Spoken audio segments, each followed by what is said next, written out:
We are the Atheist Nomads, bringing you history, science, politics, religion, and interviews with leaders in the atheist community.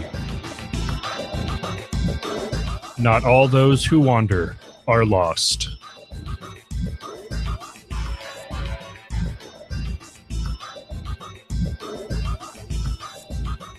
Welcome to another episode of Atheist Nomads. I am Dustin.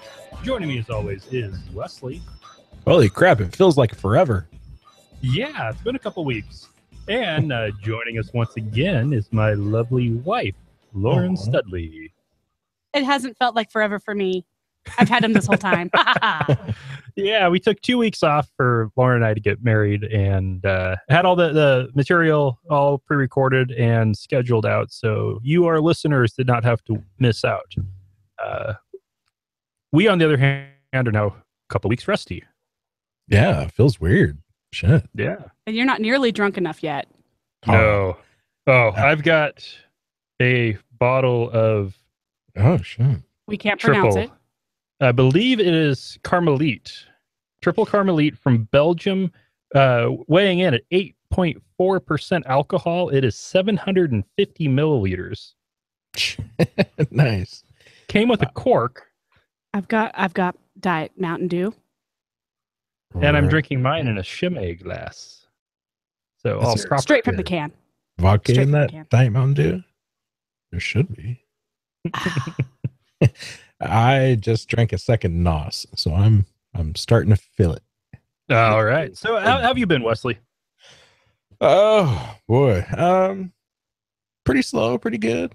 Nothing too big. Went to Seattle, been taking the light rail quite a bit with Meredith, and it's been a lot of fun. Nice. I miss taking trains. Are you Cool. being all touristy? Kinda am.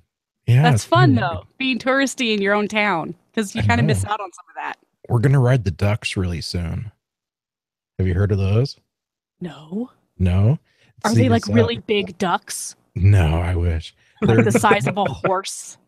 Or They're old school. Oh, that'd be uh, so cute. Oh, it would be, but these are better. Seriously, there's like World War II boats that have wheels on them, and they drive around town and then go in the water. Yeah, I was on one in Nice. San Diego. Those things are so cool. And really touristy. Oh yeah, I make it a point to, like, you know, wave or cheer whenever I see a duck passing by on the street. I want to do that again, and I want Meredith to go because she's never has. You should go dressed up as a duck. Ooh. And then give her a piggyback ride, because then she'd be riding two ducks. Ah, It'd be like layers upon layers. Nice. Inception duck. Oh. Decepticon duck. Uh, So what All right, about so you yeah. guys? we got married. Yeah, yeah. just a little thing. Went to the most beautiful area of Idaho. Mm-hmm.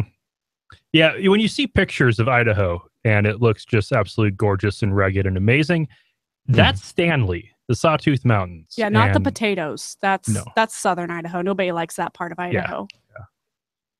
But you guys have good potatoes. Oh, I love our potatoes. I know. Too bad we don't get them very often here. Yeah, they get shipped everywhere else, don't We they? get the fingerlings. The Yeah. ones that fall off the truck as they're going out of town. That doesn't sound good. And we have a viewer. Hooray! Huzzah. This is our 100th episode. Yeah, we've been doing this for a little over 3 years, and it's amazing when we switched to doing it weekly, our numbers started creeping up twice as fast. Yeah. Weird. Yeah, so we're now at episode number 100. Very exciting. Very, very exciting. And we have congrats from podcasters and a listener who's not also a podcaster that we'll be listening to later. Hey, awesome. Oh boy. Well, hope we don't bore you with our like unedited shit. Anyways. Oh, and this is a live recording, so the actual episode itself will be unedited. I like to refer to it as shenanigans versus, random shit. Yeah. So let's go ahead and move into some content. First off, okay, by unedited, I mean I'll be doing the normal processing, just won't be doing a bunch of cuts. Anyway, moving on to the new segment we started a few episodes ago. Today we are going to talk about the Immortal Soul. And we've already covered the fictional beginnings for Christianity, and so now it's time to move to the fictional ending. But before we get into the really fun stuff, we need to cover some history and some basics. And the soul is a great place to start. The vast majority of Christians are dualists. They believe that we have an immortal soul and that the brain is just the biological machinery that it runs on. For Catholics and other Christians who accept evolution, it was the ensoulment of a few hominids that created the first humans. For those who oppose abortion, it is the moment when the soul enters the zygote, embryo, or fetus that they think that it becomes a human being. And Mormons have a different and obviously weird take on it. They believe that souls are spirit babies produced by God fucking his harem. Aww. And they need lots of human babies to implant those souls into. Yes, God needs hosts for his little parasites. Parasite spirit babies. Now, one of the factors that does come in with this immortal soul is it's immortal. It can't die. So death is just a freeing of the soul from its bodily prison. And if your soul is saved, you, i.e., your soul, goes to heaven. If not, then you go to hell immediately after death forever. And the reason is simple. It's immortal, so it has to go somewhere. The Eastern religions, of course, have a similar belief on this dualism, but for them, the soul is just trapped in the endless cycle of incarnation until you finally get freed of it and get to stop existing, or something similar to it. So basically, being in a body is the worst thing ever for everybody, except for maybe the spirit babies. Or, atheists. Oh, yeah. Sweet. We very much, at least atheist males, very much like being in bodies. Every chance we get. Hey, girls like it too. True. Yeah. So where did this belief all come from? And some will claim that it's based on the Bible, but those texts are actually very weak and easily read very differently. A far more likely explanation is that it came from Neoplatonism. And I'm sure you all heard about Plato in the cave, where there is the physical world we are in is just mere shadows of the true spiritual essence. Neoplatonism, a few hundred years later, took that concept and turned it into a religion. Quick note, in bodies. I just got that. Sound good. And that's why my comment made no sense. Yeah. Well, funny. Some women like, with tools, perhaps. Tools or fingers. Or tongues. Funny. Yeah. Big toes, little toes. Fists. Yeah. Forearms. Oh, yeah. Elbows. Anyway, moving along, back to Neoplatonism. And that ended up, it most likely came from Neoplatonism through the Gnostics. And the Gnostics were a group I actually took a graduate seminar on that was pretty freaking awesome. Most of my classmates were doctoral candidates, and I was one of the master's level students there, and it was a lot of fun. I was also the only one who actually got it. I was explaining things to the professor who had been teaching the seminar for like 30 years. The main reason was I wanted to understand what they believed, not figure out ways to argue against it. But Gnosticism at its basic core is a blending of Christianity and Neoplatonism. And with that Neoplatonism comes a very, very hard dualism. They believe that flesh is evil and the soul is pure. That took two forms. The most common form was asceticism, where you beat yourself, starve yourself, punish yourself. In some cases, they would castrate themselves. The whole flagellation thing. The flagellation, yeah. And the other side that for some reason was nowhere near as popular, and that I actually got to present in the seminar, was the Libertine Gnostics, who their religious services were orgies. Yeah. And because creating new matter was evil, they would always pull out, come in their hands, and offer it as a sacrifice to the gods. And if they happened to get a woman pregnant, they would induce an abortion, grind up the fetus, and drink it. Well, yeah, I'm still down with that one more than the flagellation. There are still women who drink their own placenta, so I guess it's not that out. Dude, chew it like jerky. No, What are you they're talking crazy. about? Never mind. They're crazy. It is very outrageous. And so this hard dualism, so the early Christians, they were very much masters of bringing in elements of groups that they were trying to convert, and then they just blend it in. This is what happened with Christmas and Easter. A lot of the saints also came in this way. If you look at the pantheon, each of the 12 figures around has the name of an apostle. They're the old Roman gods. It's Jupiter, not Peter. And the early Christians fought hard against the Gnostics when they couldn't beat them with argument. They got the Roman Empire to join in and kill them. And the last few they couldn't kill, they had to rein in some way.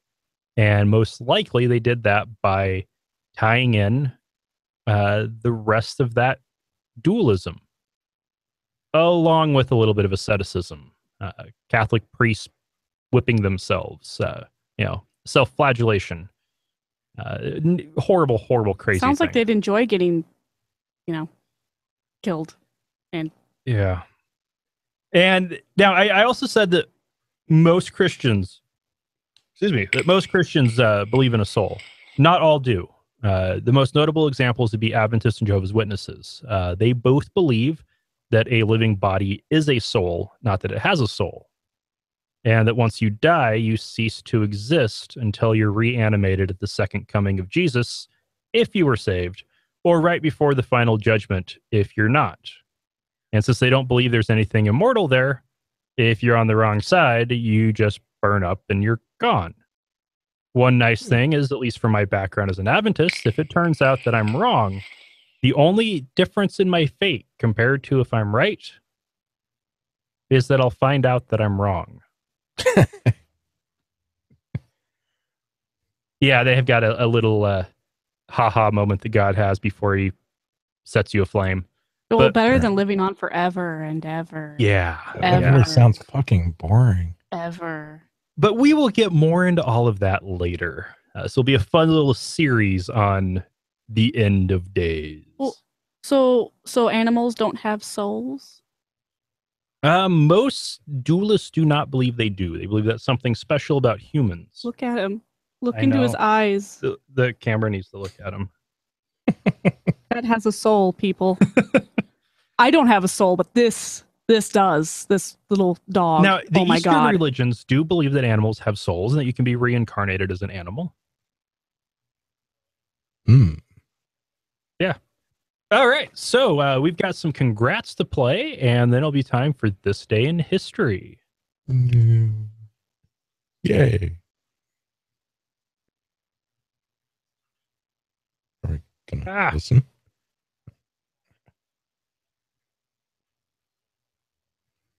Play it. Why isn't it playing?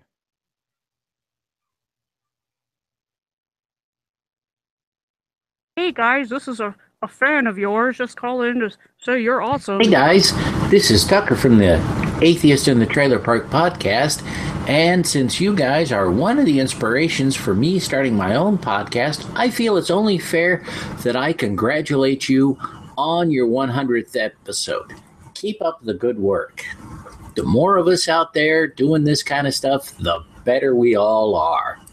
This is Rebecca Bitzman from Foundation Beyond Belief and Ask an Atheist, wishing Dustin and Wesley a happy 100 episodes. Awesome job, guys.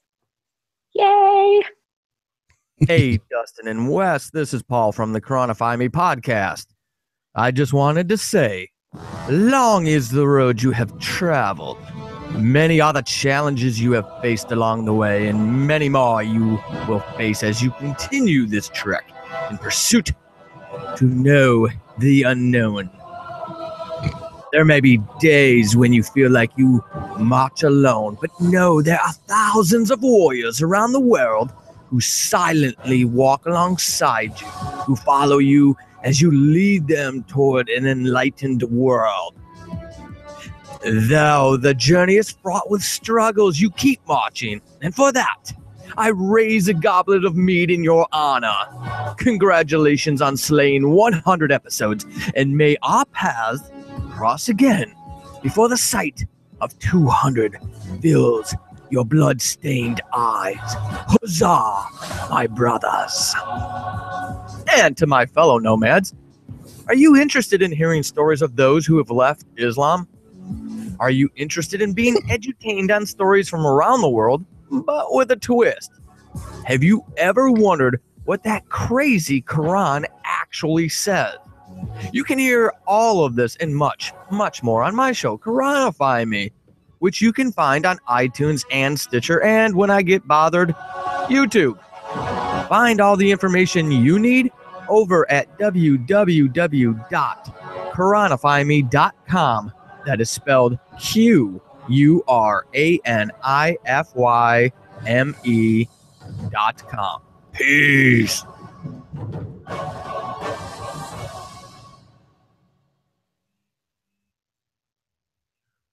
Wesley, you're up. Oh, but before that, thank you very much, Tucker, Rebecca, and Paul. Yeah, thank you. Definitely. Very happy to hear that we were an inspiration for you, Tucker. Rebecca, you're always fucking awesome. Paul, you're just Paul. Huzzah. I raised my glass to you, Paul. You bald-headed freak. I love you. You can't say that. Look who's Yes, I talking, can. literally. No, he doesn't have a hair on his head. Oh, Either of okay. them. Well, you just have a nest. You missed out on meeting him with his hat-covered head. Oh, boy. All right. He still has my digital recorder. I need to get that fucking thing back. All right. Anyways. Entertain us, Wesley. Oh, God. Pressure. Fuck. And it's Edutain. Edutain us. That sounds dirty. All right. So, this day in history. June 25th, 1947. The Diary of Anne Frank is published. Yeah. The Diary of a Young Girl, also known as Diary of Anne Frank. Writings from a Dutch language diary. Yeah, man. You might have heard of her. Might have seen that really weird old movie. Yeah, man. Been forced to read it in middle school. Yeah, I think most people were, man. My stepsister actually drew a little comic of me trying to finally finish that book. Oh, no. My teacher tried to read it, and she couldn't finish it. The teacher couldn't finish it? No. The teacher She was wasn't- teaching said class. She What the wasn't fuck? expecting it to be anywhere near that Dry. dull. It's the Yeah. diary of a 13-year-old girl living in an attic. Yeah, for 2 fucking years. What do you fucking expect? Yeah, it's horrible what she went through, and I'm very glad that that's available. But don't subject people to having to read the whole thing. Let's get a Cliff Notes version already. There is a Cliff Notes version. Well, that's what should be assigned to students. I just pretended to read along. Yeah, I lost interest pretty. There was something about a cat. I remember the cat. Yeah. Yep, that's it. We have the Anne Frank Memorial here in Boise, so it's like you don't even need to read the book. You just go down there and read inspirational quotes. Why does Idaho have an inspirational monument to Anne Frank? I don't know. It's a really nice one, though. Yeah. It's really cool, And it's not too far from the Black History Museum. which is so Right. cute. It's a cabin. Oh no. No, it's the old United Methodist building from like 1890s or something. Oh, it's the size Baptist. of a. Baptist. It's the size of a cabin. Yeah, It's sad. it's cute. So yeah. Sorry. Tangent 1 out of the way. Yes, let's keep it going. So yeah, they were hiding for 2 years from like 1942 to 1944. Anne and her family were captured, of course, by the Nazis, and she actually died of typhus in Bergen-Belsen, the concentration camp. Boo. Was that what you were booing, or? I was booing her diary, but also booing her death because that's sad. Yeah, they didn't really describe that in the book. Well, no, yeah. They actually had a little bit of a footnote about it. Yeah, they did. It was sad. So the diary ended up being retrieved by Miep Giles, who gave it to Anne's father, Otto Frank, the family's only known survivor. Man, oh man. The diary, the book, has since been published in more than 60 different languages. Man, oh man. Crazy. Poor girl. I'm not even going to go into that much more. There is a little bit of criticism over the book itself, just because the father apparently added some stuff to it. There's a inspirational quote often given to her where she says, "Despite everything, I still believe that people are good," or something along those lines. That was never her. That was her dad. And it's like the single most quoted thing in the entire. He wanted it to be slightly more inspirational than just an angsty 13-year-old staring out of a window at a tree all day for 2 years. She didn't just stare out of the tree. She played with the cat and lusted out of the boy. So every other 13-year-old ever. Yeah. Girls and boys. Without eyeshadow. Without the overdone eyeshadow. Yeah. All right. So this day in history, the year 1910, the Mann Act, MANN Act, is passed. It sounded weird. Anyways, so yes, the White Slave Traffic Act, better known as the Mann Act, which was named after James Robert Mann of Illinois, is passed as federal law, and still law. So anyways, yeah, in its original form, it made it into a felony to engage in interstate or foreign commerce, transport of any woman or girl for the purposes of prostitution or debauchery, or for any other immoral purpose.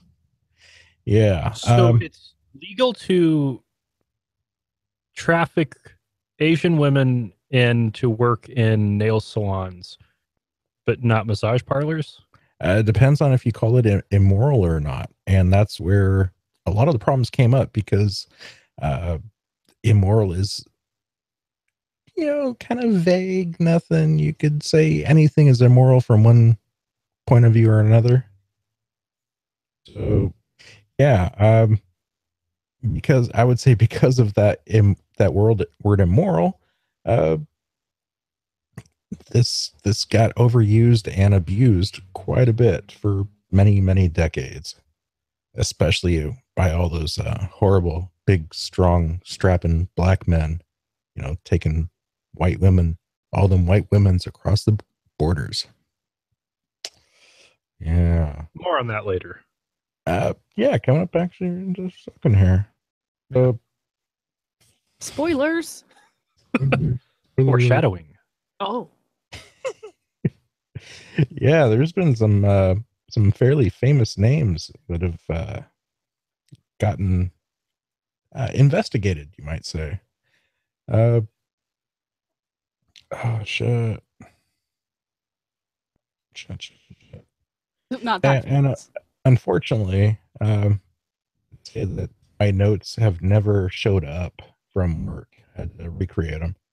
That's okay. Damn. All you have to say is, like, tongue in cheek, there's been a lot of people investigated, and everybody thinks Congress, and that's all you need to say. No, actually, Jack Johnson. He was the one that I really focused on a bit.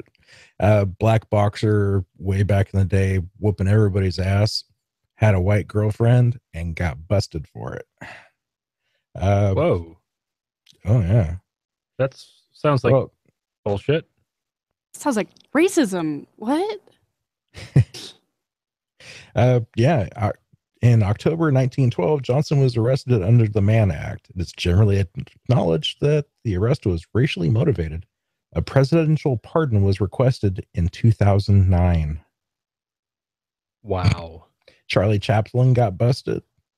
But, that's, probably under the whole Red Scare thing. He wouldn't bow down to, what was his name, that asshole? The McCarthy? junior senator. Yeah. Yep. But yeah, there's been a few people. Chuck Berry. He spent 2 years in jail, but that was a 14-year-old girl. Whoa. Yeah. And he only got 2 years. Yeah. And who is Chuck Berry? 2 years in prisons for offenses under the Mann Act when he transported a 14-year-old girl across state lines. That was in 1962. Yeah. So yeah, this law's been amended a couple times, like 1978 and 1986, but it's still in effect. Kind of weird. Are you missing Tony Alamo? Alamo. I don't know. Alamo? I don't know that person. A pastor. Huh. Yeah, from the Alamo Christian Foundation. I guess he was the head of a denomination until he was arrested. Oh, holy shit. That was Convicted in 2009 for trafficking 10 minors for sex. Man, how weird. Man. You'd think they could have got the FLDS guy on this one also. Never transported across state lines. Really?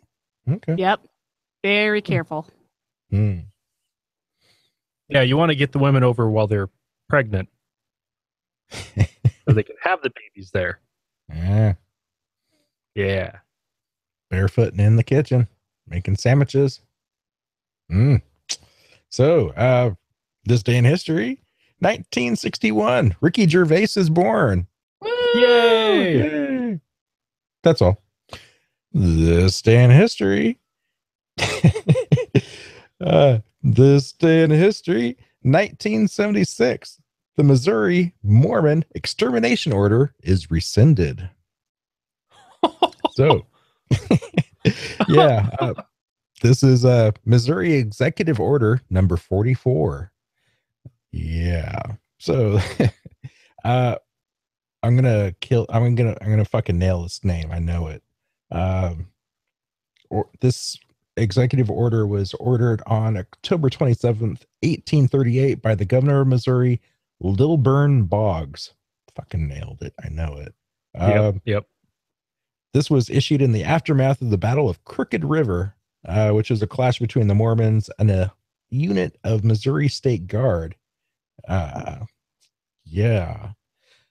So you might have heard that the Mormons weren't as nice as and smiling as they are now back in the day, because they were straight up assholes taking what was theirs, or what they thought was theirs, the promised land. The only difference is they smile to your face now. Yeah, and stab you in the fucking back. See that shit all the time in the shipyard. Anyways, oh my goodness. Oh boy. Rocco's coming over. Oh. Puppy transfer. I have him now. So Lilburn, I like that. Lilburn said that the Mormons must be treated as enemies and must be exterminated or driven from the state if necessary for the public peace. Their outrages are beyond all description. And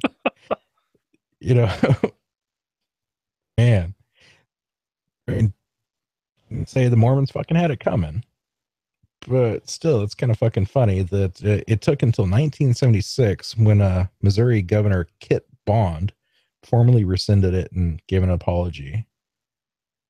Man,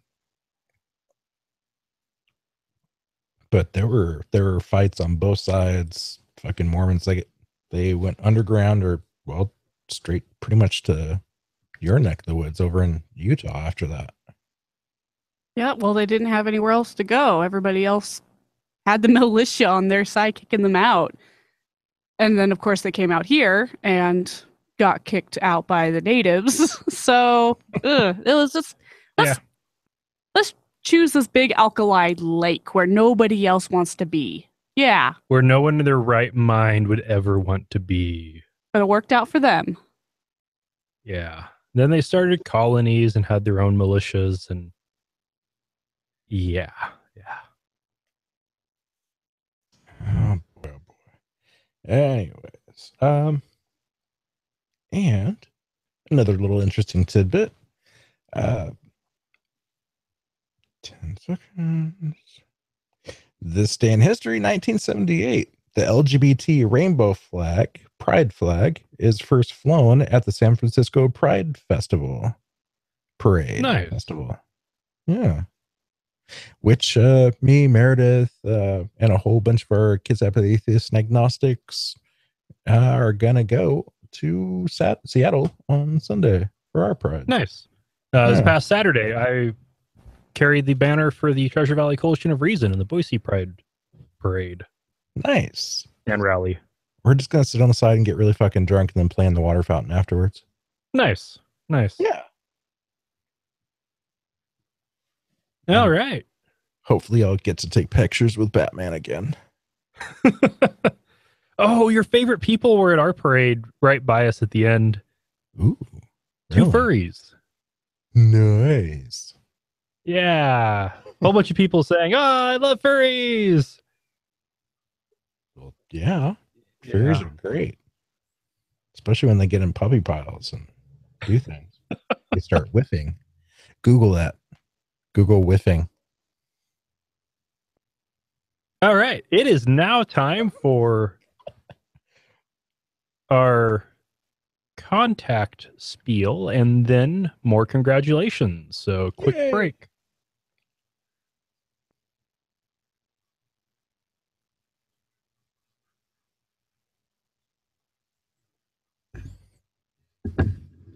If it can work. Away from the door. DLC contact. Oh, I might have capitalized. There we go. We love hearing from our listeners. You can email us at contact@atheistnomads.com, tweet us at atheistnomads, send us a message on our Facebook page at facebook.com/atheistnomads, or better yet, call us and leave us a message at 541-203-0666.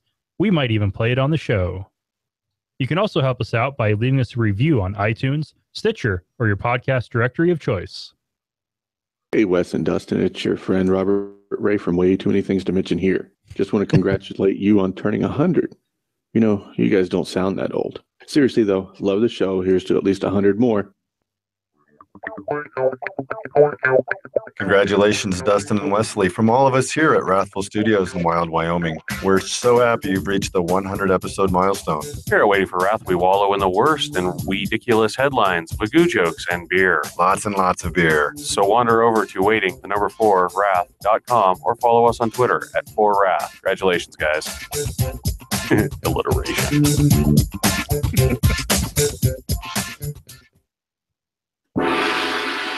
I am Zach from the Zacrilege Cast, and I wanted to congratulate Dustin and Wesley for 100 episodes of Atheist Nomads. Keep up the skeptical work. Now, back to drinking. You're here. Yay. Huzzah. Yeah, and yes, thank you, Robert. Thank you, Waiting for Wrath team from our neighbor, Wyoming. And thank you, Zach. And yeah, for Waiting for Wrath, if you guys ever want to meet up in Jackson, totally down. Jackson's Totally Hole. down. Jackson Hole, or actually just the park. Jackson's Hole. Park, yeah. Rich people. Or Skiers. Island Park if you want to cross the border into Idaho. Oh, well, what part of Wyoming are they from? I think Laramie. Oh. Kind of I the don't know, wrong but if side. they want to go to Jackson's Hole, I'll let them. I keep You get to saying see the Elkhorn Archway. which does sound like some kind of sex toy. Well, I got a bunch of family in Riverton. That's like almost dead center. Aw, I know Riverton.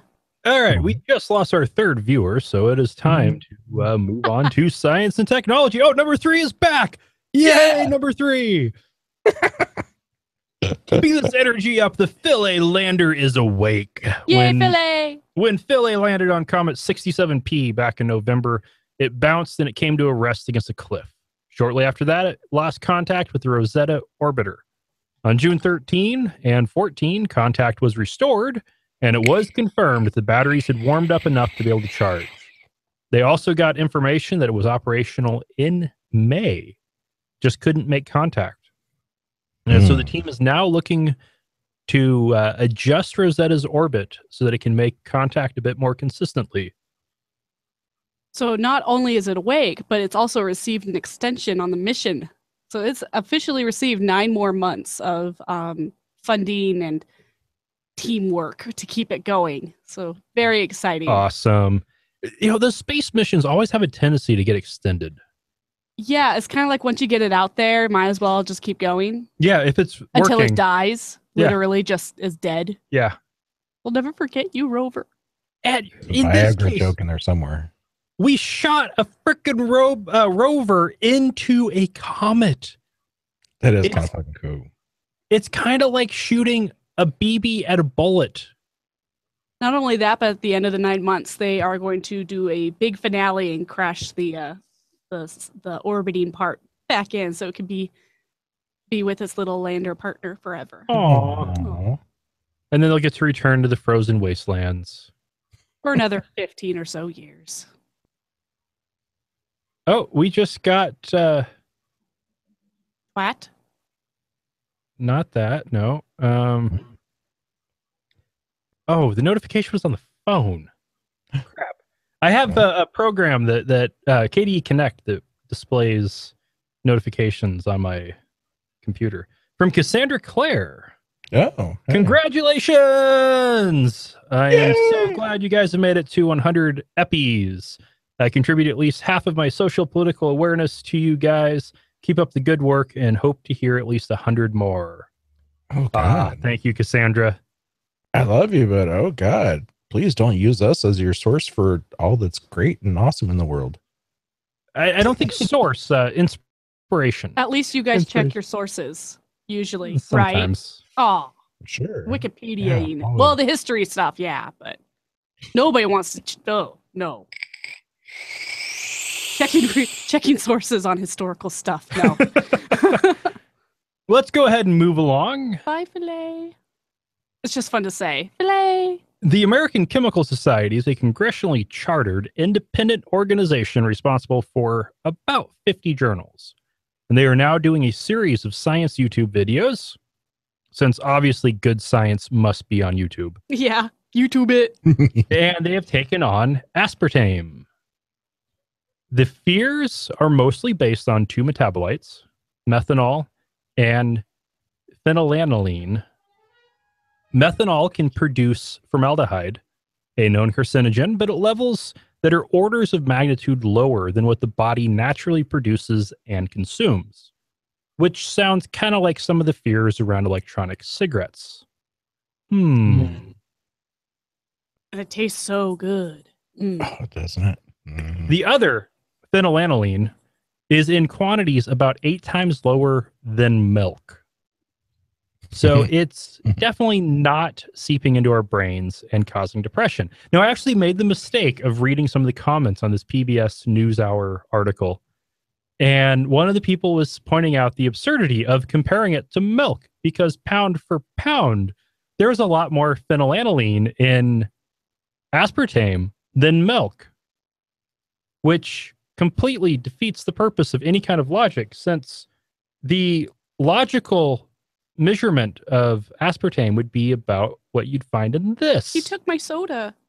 And this can of Diet Mountain Dew, which Lauren loves very much, has about 1/8 the amount of phenylalanine that milk, which Lauren also loves very much, has. Now, there are... Were you glaring at me? No. Okay. My soda. This kind of reminds me of this one real weird natural path type guy that was giving a talk in the shipyard, warning about all the formaldehyde that's in vaccines and such. And I was like, pears have so much more formaldehyde than anything that you're ever going to eat or have injected into you. And pears are so good too. Apples are a great example to use because tons of formaldehyde. They have cyanide. If anything is safer than an apple, it's probably okay. Right. And it's not hard to be safer than an apple. Now, getting back to aspartame, while there are levels that are not considered safe, you would have to consume 97 packets of the sugar substitute or drink 17 cans of a diet soft drink in one day to get to that dangerous level. Oh no, man! I've had some late night D&D sessions that I think we came pretty close to that. Oh yeah, fucking A. Right there with you. Now there is also a principle that I am a firm believer in, and that's moderation in everything, including moderation. So the occasional excess is healthy and okay. Your body has systems designed to take care of that occasional excess. If you get to dangerous levels of aspartame once in a great while, you've got a liver and kidneys. If you binge drink a couple times a year, your liver will handle it. Don't binge drink, though. Seriously, it's bad for you. Just don't do it all the frickin' time. And leave my diet soda alone. And medical marijuana is back in the news. Woohoo! A new review published by JAMA, the Journal of the American Medical Association. JAMA be jammin'. Looking at the available research on medical marijuana, 80 studies in total, they have found that most of the studies were of effectively useless quality or found effects that were well below statistical significance, especially when they were looking at its use in treating nausea and vomiting, such as for somebody on chemo, sleeping disorders, and HIV-related weight loss, and Tourette syndrome. However, it does seem to have support for treating chronic pain, muscle spasms, and involuntary movements. I have heard a lot of anecdotes on psychological stuff. I would like to see some good studies on those. Now, this doesn't mean that it's not effective. It just means that more research is needed. And also that it should be going through the normal medical approval channels, not the legislative process. Of course, that would first require it to go through the legislative process to reclassify it so it can actually go through the normal review and approval processes.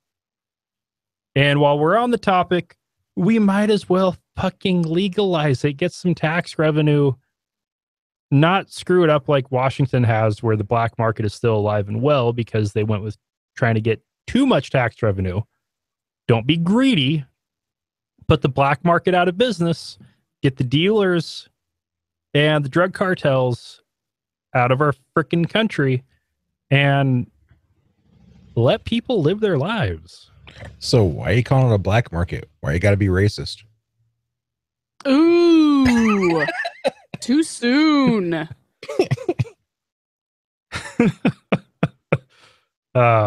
Wesley. Speaking which.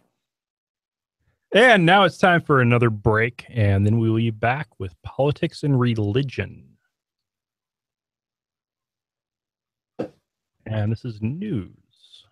As a listener of the show, I'm going to assume you love my sexy vocal tones. Love the rest of the show. Consider giving us some resources. That's quality cocaine and Red Bull. We make it super easy to. I screwed that one up. Gonna start it over again. Okay. As a listener of the show, I'm going to assume you love my sexy vocal tones. If you love the rest of the show as much as my voice, consider giving us some resources. That's quality cocaine and Red Bull. We make it super easy to make a one-time donation or to support us on a per episode, monthly, or even annual basis using PayPal or Patreon.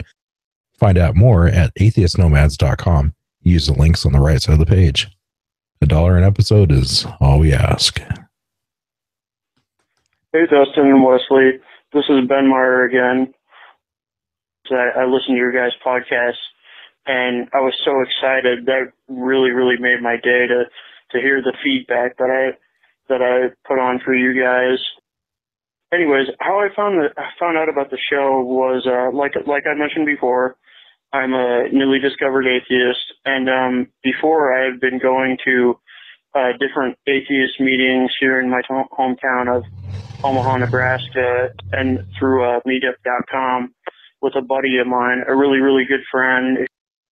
And we went to the meetings and stuff, and they played a series of videos that had, all the different, like, founding fathers and stuff like that, and how they pretty much had, atheist and deist and agnostic views and whatnot. So I'd been going kind of through a tough time with my father. I was raised Catholic, and he wasn't a strict Catholic or anything like that, but he definitely had some pretty weird views on religion and everything. Long story short, I was assaulted by a coworker not too long ago. Not necessarily on the whole atheist thing, but he had made negative comments about me being an atheist. So I was pretty down about that because I was kind of surrounded by, religious bigots, and I just wanted to find out, is there a podcast at all with people who agree on religion like I agree on it, being that, it doesn't matter, it doesn't really exist, and just none of this shit just matters at all, religion, tradition, and stuff like that. And Dustin, I love how you just put in the first opening of all your episodes, not all those who wander are lost. And that is just such a powerful, powerful message. You guys are great. Thank you very much for that. And actually, the credit for all those who wander or lost goes to Wesley. Yeah, I totally cribbed that from J.R.R. Tolkien. That is straight from the Hobbit and Lord of the Rings. It's just my voice. What? Totes. Yeah. Yeah, it's my voice reading it. Oh, yeah, in the intro. Yeah. Oh, yeah. But yeah. Yeah. Man, if you want the all religion is bullshit and the hard edged comedy, well, you could give our friend Noah a listen on The Scathing Atheist. Yeah. Don't listen to it at work. Yeah. Or if you do, headphones. Yes, headphone. Well, honestly, if you're going to listen to it anytime, any place, anywhere, headphones. Yeah. Yeah. Yeah. Because puppy rape will be mentioned. Yeah. Poor Rocco. Yeah. But and the Scathing Atheists, they are, for the ones who do a satirical approach, I love their show. Their jokes actually nail it every time. Well, they're just almost every time. Fucking dirty. It's really good. We go for the serious covering the news. They make fun of the news. Yeah. And Scathing Atheist, if you haven't listened to it, it's great. And if you want to hear Noah, he's back in our archives somewhere. Yeah, back that direction somewhere. Yeah. And some number lower than 100. Not the future. All right. It's over 60 and under 100. I think. Anyways. Somewhere. Yeah, okay. Anyway. You look it up. Yeah. It's atheistnomads.com. Look at the index guests and you'll find no illusions on there. Yep. Anyway, moving on to politics and religion, the first place we have to start is the Charleston shooting. On June 17, 21-year-old Dylan Roof attended a Bible study at the Emmanuel African Methodist Episcopal Church in Charleston, South Carolina. This is one of the nation's oldest historically black churches. And during the study, he stood up, pulled out a .45 caliber handgun, and killed 9 people, wounded 1, and intentionally left 1 alive to tell the story. There was actually a 5-year-old girl who also survived by playing dead. By the time he turned the gun on himself, he had already reloaded 5 times and was out of ammunition. Yeah. Before he started shooting, he said, "I have to do it. You rape our women, and you're taking over our country, and you have to go." The shooting was on the 193rd anniversary of a slave rebellion that the townspeople in Charleston thought was being planned in this very church. And 35 church members were executed and the church burned down. The Department of Justice is investigating whether to consider this an act of terrorism or a hate crime. The FBI is currently considering it a hate crime. And he is a known white supremacist and has at least taken inspiration from apartheid-era Rhodesia and South Africa and the Council of Conservative Christians, a white supremacist hate group. And when it comes down to it, I don't get the difference between a hate crime and terrorism. Both are designed to terrify people. This is both a hate crime and terrorism.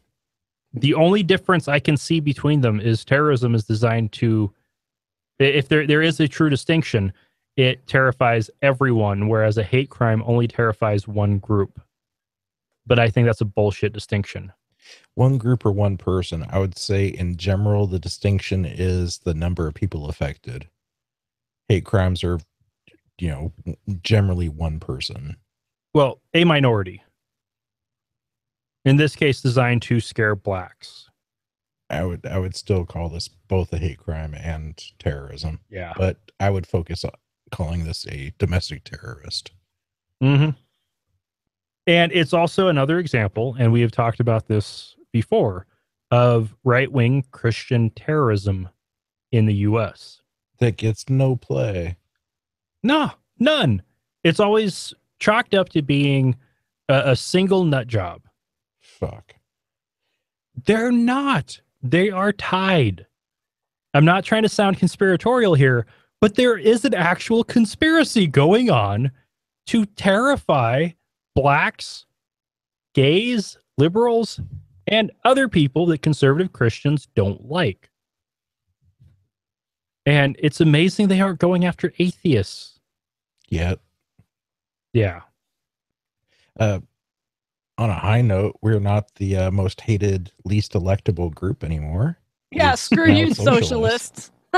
Which is too bad because I really fucking want Bernie Sanders to win. Anyway, side note. Too bad. Keep going about Root and this fucking asshole. Yeah. Holy shit. Yeah, this was a fucked up story all around. President Obama, about 14 hours later, gave a speech and brought up gun control again, and we fucking need it. And this is coming from a guy that really fucking loves his guns. We need reform. We need to get fucking guns off the street. We need to stop selling so many. Yeah. I used to love guns. 100 million guns. The NRA magazine is still delivered to my mailbox. Month. I don't like guns anymore. There is too much bullshit going on with them. And the current laws on the books are not sufficient. Either guns are being sold to people who shouldn't have them, or they're being sold to people who have the right, and they are letting them fall into the hands of people who shouldn't. As I recall, in this case, Root, on his 21st birthday, was given that 45 by his uncle. So he didn't even have to buy it. Yeah. His uncle bought it. Yeah. I've got a few ideas on how to put an end to some of these mass shootings. Now, in this case, it was a standard pistol. It wasn't an extended magazine. And somehow he was able to reload 5 times. A lot of the others are using assault rifles and high capacity magazines. The only purpose for assault rifles, and high capacity magazines is to kill a lot of people. There's no defensive purpose for those. I don't think there's any justifiable reason for a civilian who is not in a war zone to have those. In the case of the 45 caliber handgun, I would be all for making it so that if a gun that you purchase is used in the commission of a crime, you're guilty. If you're the last registered person with that gun, it's on you. You better keep track of that. That, and you mentioned, no civilian outside of a war zone. Well, that's just what drives a lot of these people to have these big guns, is that any day now, any moment, the government will come after them and it will be a war zone. And they need to have these guns to defend themselves and their families and their communities and stuff like that. And, that's crazy talk. So I got one word, drones. Drones are fun. Drones are cute and smiley and cuddly, and they'll kill you from a fucking mile up. Yeah.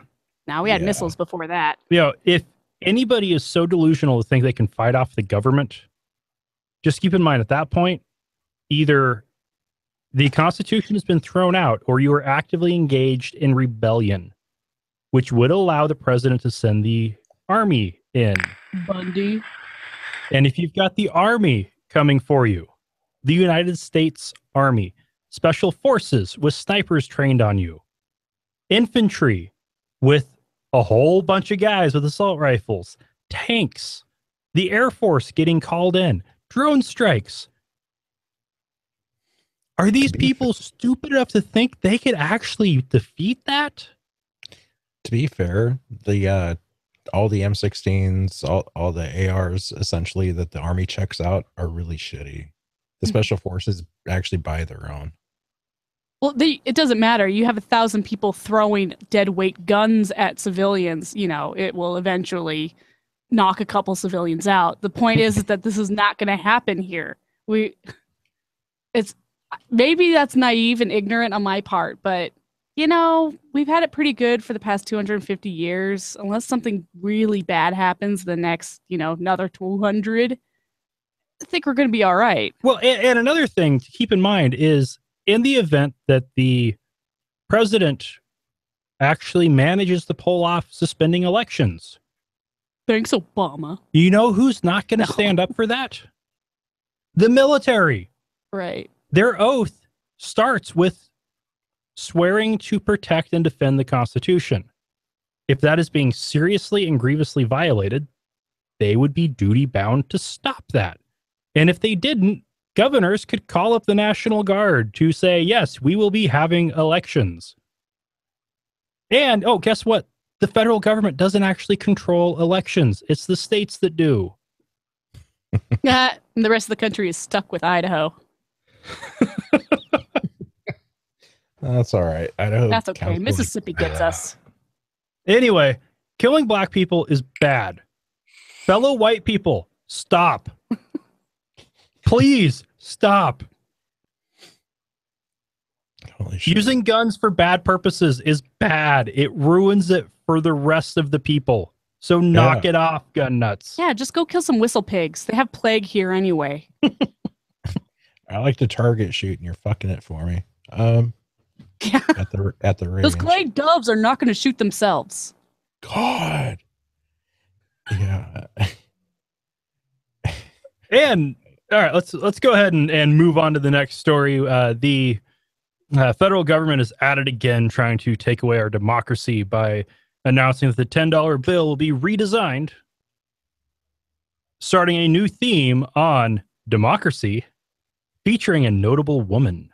Woo! What? This bill? Boobies on the bill. Fight for it. Ooh. This bill will be released into circulation in 2020, the 100th anniversary of the passage of the 19th Amendment. Woo! Women's suffrage. And Alexander, who don't remember, yes, that's the women one. Not the alcohol one, the women one. And Alexander Hamilton, who is currently on the 10, has been assured that he will still be on the bill in some way. Oh man, the internet, man, the fights that are going on over this are hilarious. Hamilton versus Jackson. Everybody agrees that Andrew Jackson was a really shitty president. Not only that, he was a pretty shitty guy. He got shot 15 times throughout his life. He's got the 20 though. But he's got the 20. So people are saying, you know, fans of Hamilton, the pro Hamilton group are saying, no, take it away from Jackson. Put a woman on the $20 bill. And the people, that's apparently what started this whole debate, was people calling for a woman to be on a bill and to take it out of the 20. That would But be kind then of cool. somehow, some pro-Jackson group, probably the people who like Jackson because he's a badass who got shot 15 times, they managed to get switched over to the 10. Actually, no. The reason why it's the 10 is it was already time for a redesign. And the Bureau of Engraving and Printing actually does most of the advising on what happens to the currency. And they were the ones that said the 10 is most in need of an update. It's the security updates. Yeah. Yep. Sorry, Jackson's too recent. He's going to be around for a long time. Suck it, Hamilton lovers. Now, actually, in the last redesign, the 20 was first. Because it's the most common. Yeah. I think they should replace them all with Theodore Roosevelt riding a horse, killing a bison with his bare hands. Killing a bear with his bare hands. Yes. That would be with a just pipe. make them all Theodore Roosevelt themed, like the teddy bear, the little weird roundy glasses, and on the back, people have his parading of the Navy around to the different ports around the world to say, "We're here. We have you ready?"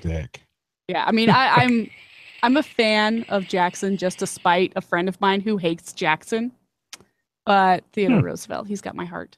You know, any Sounds motherfucker kinda that like gets, me gets shot 15 times, Yes. even if they're just fucking scrapes, that's some shit. You know what? Dude, seriously, apparently when he died, the mortician he was surprised that the guy didn't rattle when he was moving around because he had so many bullets in him. Wow. And all Lead for the love of poisoning. his wife.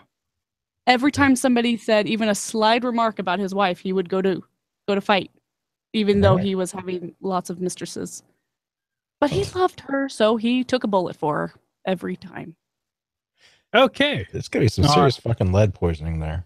On that note, let's go ahead and move on from the first people's president and to Singapore. 16-year-old Amos Yee has been convicted by a Singaporean court for uploading an obscene image and hurting Christians' feelings in a video he posted to YouTube. The image had Singapore's founder with Margaret Thatcher's face superimposed on it. And he also, bashed the former prime minister and, Christians. He's a atheist on YouTube, after all. And he is facing a possible sentence of 18 to 30 months at the Reformative Training Center. All for a YouTube video. Yeah, I've heard about Singapore's reformative tech. Yeah, it's basically a hard labor camp, and they break you. I got one thing to say. Run, Forrest, run! You need to get the fuck out of that country.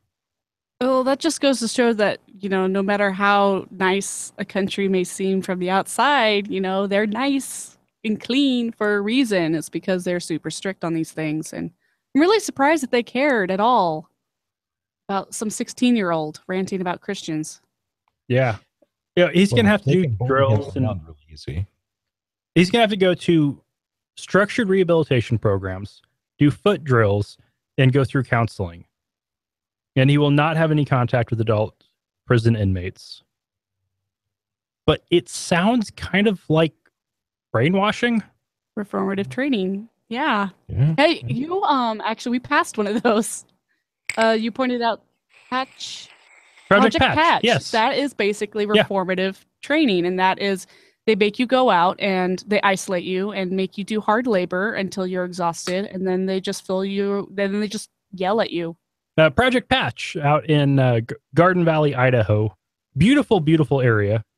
I know people who have graduated from there. It's run by the Idaho Conference of the Seventh-day Adventist Church. Right. Brainwashing troubled youth. Yeah.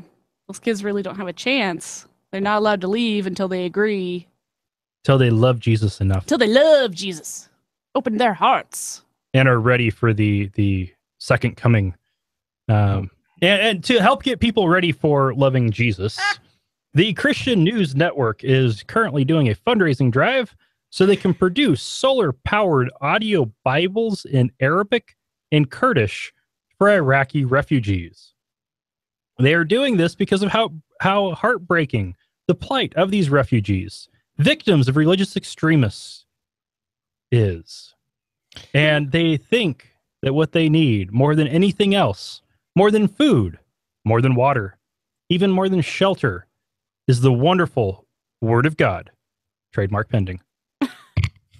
They've raised 50% already out of their $30,000 goal. They've already raised almost $16,000 for Bibles. Yeah. And they have a matching donor, so that 30 is really going to be 60.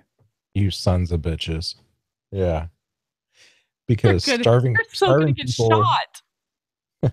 the only thing a Bible is good for is wrapping papers. And this one doesn't even have paper. Yeah. You're taking the one thing that they could have actually used it for.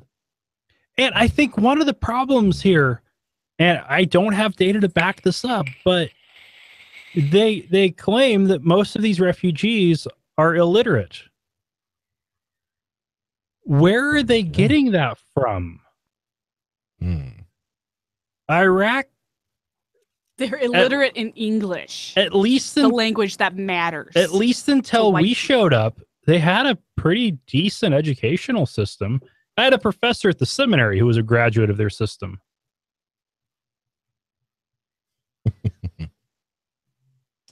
Yeah.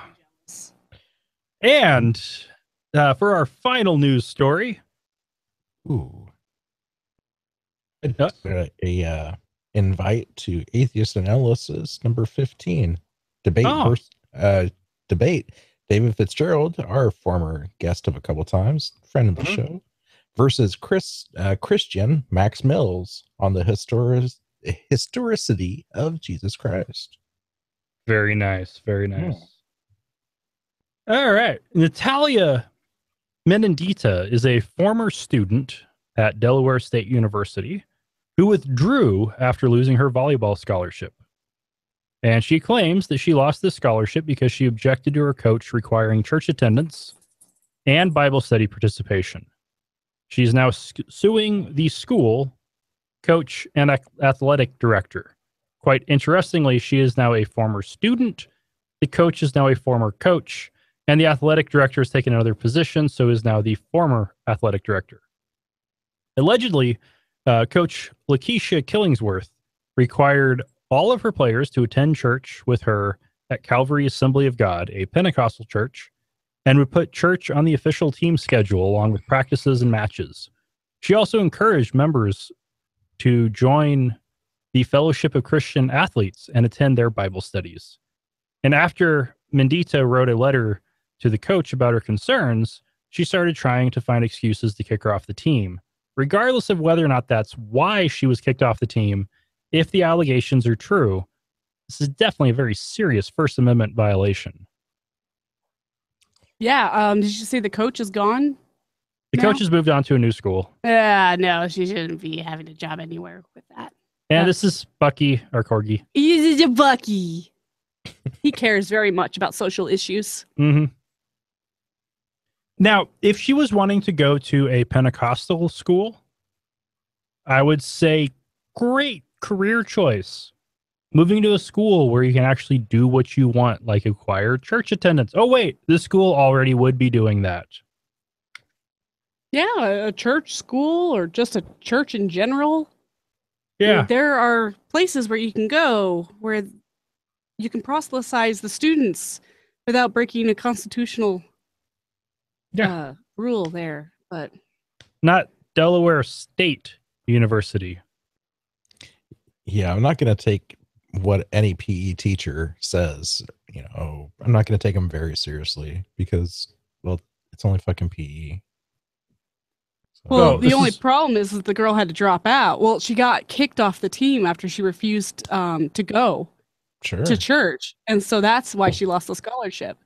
Totally. So this was more than just, oh, I'm not going to listen to that teacher. This was, okay, I just lost my ride to school, ride to college because this one woman wouldn't leave this alone. Now, I'm just saying that a PE teacher / volleyball coach, couldn't really get very far in their lives because, well, they didn't actually really get a real college degree. So you don't have to listen to them, kids. Yeah, unless the coach has control over your scholarship. Oh. And that scholarship is the only way you can go to school. Yeah, but I'm saying, I mean, she's suing, so I mean, yeah, apparently she didn't listen very well. Hopefully she'll get the money to go to school. Yeah. Now, one thing we don't know from the article is whether or not Mandita is a Christian, atheist, or anything else. Doesn't matter. Doesn't matter. She should not have been forced to attend an Assembly of God church.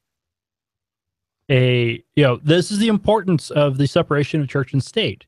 It's not just about making it so that so that atheists don't have to sit through Christian prayers. This is so that Catholics don't get forced to attend Pentecostal services, and that Pentecostals don't get forced to attend Muslim services. I would see. You just have to put it in that aspect. It's like, well, if this was a Muslim thing, everybody would be enraged. Oh, yeah. It doesn't even matter if she's fucking goes to the Calvary Assembly of God church itself. You don't get fucking forced to go to church as part of your normal schooling. Well, apparently that's not a given in some places. I went to an Adventist college and we weren't forced to go to church. By the time I was going to school there, no Adventist college, at least in the U.S., still required church attendance. The more conservative ones would at least kick you out of the dorm at church time. Kind of you don't have to go to church, but you can't stay here mentality. Oh, Meredith went to the God Assembly, God churches. She said they're crazy. Mm-hmm. Thanks for listening, babe. Oh, they are. So she's one of the three? Yeah. All right. It is now time for feedback. And we've got 2 bits of feedback here, aside from what we already played. First off is from Cassandra, who we also just recently heard from. And this is going back to episode 96. One of the questions I had after listening to 96 was where I could get more information on age-appropriate sex ed for my kids that I could implement at home. Because, that's not something they're going to really get at school. Then this link popped up in my Facebook feed. Good timing, I think. And it's also from PBS, the NewsHour. And the link will be in the show notes. So, Cassandra, thank you very much for sharing that with us. Sweet. And from Gabby via email. My name is Gabriella Fiorino, and I am currently a student aiming for a degree in neuropsychology. Woo! I was homeschooled with very conservative Christian textbooks and taught to deny evolution. However, as I got older, I realized that I was being taught lies and strove to learn science for myself. After reading Sam Harris's Free Will, I became an atheist at the great displeasure of my family. I am sending this message as I started a petition on change.org that I believe this site may wish to support. I originally sent it to the Atheist Nomads Facebook page and was told to send an email to this address. The petition is regarding the recent documents linked showing that many teachers in Louisiana are promoting creationism in public schools. My petition shows how this act is unconstitutional due to the Establishment Clause of the First Amendment. If you agree with the petition, I'd be elated if you could sign it and share. Thank you for your time and consideration. I have signed it, and we are sharing it. It's kind of it was brought up. It was kind of like well, duh. Of course people in Louisiana are teaching creationism in schools. And then I forget, oh yeah, you can actually kind of do something about it. Yeah. Yeah. Yeah. Good for you. The petition isn't the strongest way to do anything about it, but it does help send a message to elected officials, because you know what elected officials care about? Voters. Votes. Yep. If people don't like them, they get nervous. But she has also been in touch with the various national organizations who eat this kind of stuff up. And what it's really coming down to now is she needs somebody in one of those districts so that they can actually file a lawsuit. Because if you don't have somebody there, you can't do anything. You don't have standing. Yep, gotta have a local. And that's the dirty secret. Well, good for you, Gabby, for getting involved in neuropsychology. Woo! And if you want to get in touch with us, you can email us at contact@atheistnomads.com. Call us at 541-203-0666. Hit us up on Facebook, facebook.com/atheistnomads, or Twitter @atheistnomads. And for supporters, we've had a little bit of shuffling of our existing supporters, but I don't think we had any new ones since we last recorded. And we are standing at the end of our 100 by 100 campaign. We're at episode 100. We were hoping to get to $100 per episode. It was so cute. We are at $49 per episode. I was halfway there. Woo! Yeah. We could use a little more, though. Yeah. So now let's we need to start a new goal. Maybe what? 75 by 150? Yeah, there we go. Maybe up the ante a little bit. $80 by 150. Ooh. Well, but that doesn't make sense. 100 by 100, 75 by 150, it's 2 to 1.